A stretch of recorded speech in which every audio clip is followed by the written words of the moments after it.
All rise. Judge Vanderbeek Court now in session.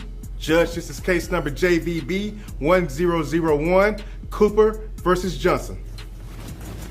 Thank you. You all may be seated. Okay, Mr. Cooper, you brought this case before the court. What's going on? Yes, Your Honor. I brought this case to court because I'd like to put myself on child support. Have you ever heard of someone begging to be put on child support? That's exactly what Mr. Cooper is doing. Not to dodge responsibility, but because it's the only way he can see his kids. From the very start, this case takes an unexpected turn. While most people try to avoid child support, this father is running toward it. Clearly, something deeper is at play. Is this a pursuit of justice, or revenge in disguise? One thing is certain, when a parent volunteers for financial obligation just to get access to their own children, it signals desperation. And maybe something even more troubling behind the scenes. So you're putting yourself on child support to see your kids more often? Yes, Amanda Johnson, my ex, has made it difficult lately for me to see my kids. I thought that if I was on child support, it might be easier to have some kind of scheduled time that I can actually see my children. Okay, when you say she's been making it difficult lately, what types of things has she been doing? She's been rescheduling when I come to pick them up. She's said that she's too busy and that I can't hang out with them on the weekends. She's just generally made it tough for me to see my kids. Okay. Why have you made it tough for him to see his kids? Your Honor, my ex-boyfriend has a new girlfriend and I do not like her. I do not like her being around my children. I think she's a terrible influence on my kids. And I know that if I give them more time with him, it's going to be with him. Buckle up. Now here's where the truth starts to surface. Amanda admits the real reason she's keeping the kids away. She doesn't like Mr. Cooper's new fiancé. Not because the woman is a danger, or neglectful, or abusive. Just because she doesn't vibe with her. And they've only been engaged for 3 months. This isn't just shade. This is a full-on emotional blockade. Amanda is weaponizing her feelings and using the legal system to disrupt the kids' relationship with their dad. Is she protecting them? Or just plain jealous? I do not approve of that whatsoever. Okay, so you're mad because he doesn't want to be with you and moved on? That's what you're saying? No, I'm mad because he has only been dating this woman for 3 months. Now suddenly they're engaged. I think she's a terrible person and I don't want my children to be around her. This is about the well-being of my children. This is about the well-being of your children, but you don't like her. Do you even know her? I have met her one It's time. a yes or a no. Have you even met her before? Technically, yes, I have met her before. Okay, so you met her one time. I know people who are friends with her. I've seen her. You know, on I'm not going to do this media. tap dancing back and forth with you. You're going to answer my question when it's very direct. So you've met her one time. Yes, ma'am. And based on that one time of meeting her, you believe she's a bad influence on your children? Yes, I do. Yeah, no, we're not doing that today. Now this is... Amanda's credibility crumbles when the judge learns she's only met the fiancé once, and still labeled her unfit to be around the kids. That's not motherly instinct. That's courtroom speculation. As the judge digs deeper, Amanda's concerns start looking a lot like resentment. If you've ever seen someone disguise bitterness as protection, this is it, playing out in real time.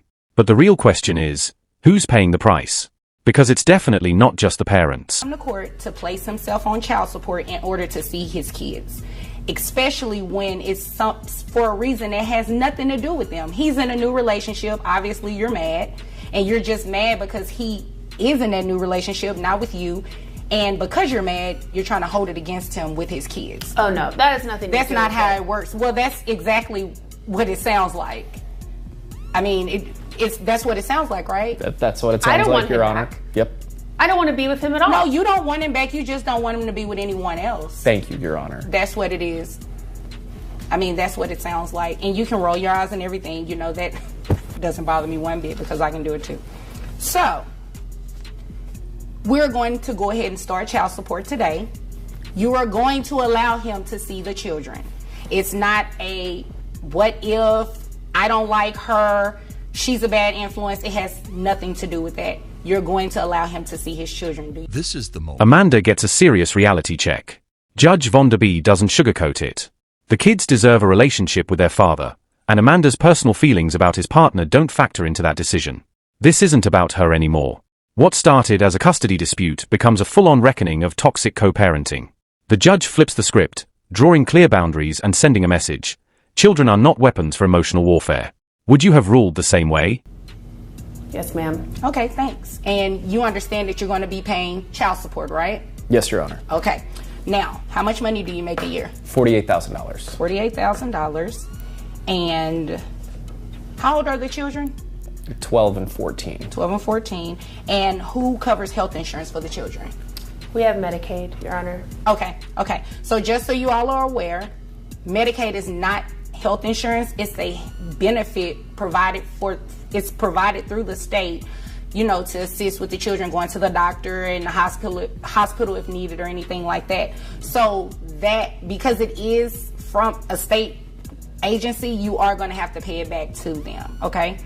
Okay. And it's going to be included in your monthly obligation for child support. You understand? Okay. Okay. So I have your gross at $4,000 a month, which brings your net to $3,000.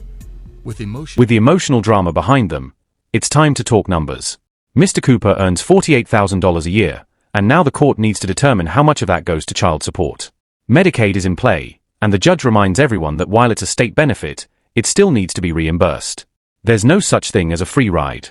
In the end, Mr. Cooper walks away with a $1,122.50 monthly obligation. It's a steep price, but maybe it's just the cost of doing what's right. In 1 cent. So your child support obligation is $762.50. In addition to the Medicaid. So what happens is I have to take 9% of your gross, and that's the amount that you would pay back for Medicaid. That's what the law says has to be done. So 9% of $4,000 gives me $360. So when you add the two together, comes out to $1,122.50 a month. Now, if you were to enroll the children into private health insurance, which I'm sure you can find something a lot cheaper than $360, your child support amount would go down. Okay. Okay, so you have the option to do that. If you have private insurance through your employer, or if you want to enroll the children under something outside of your employer, you can do that. Okay. Okay, does that make sense? It does. Okay. All right. Do you all have any other questions for me? No, Your Honor. No, Your Honor. Okay. Well, if there's nothing further, you all are dismissed. Thank you. Thank you. You're welcome. But there's a silver lining. Mr. Cooper is offered a way to reduce his payments by providing private insurance. It's a rare moment of choice in a system often defined by obligation. This case was never just about money. It was about fairness, clarity, and restoring balance. As both parties are dismissed, you can feel the shift. Amanda's control is checked, and Mr. Cooper walks away with legal rights and renewed hope. If this case had you stunned too, like, subscribe, and tell us in the comments, what would you have done?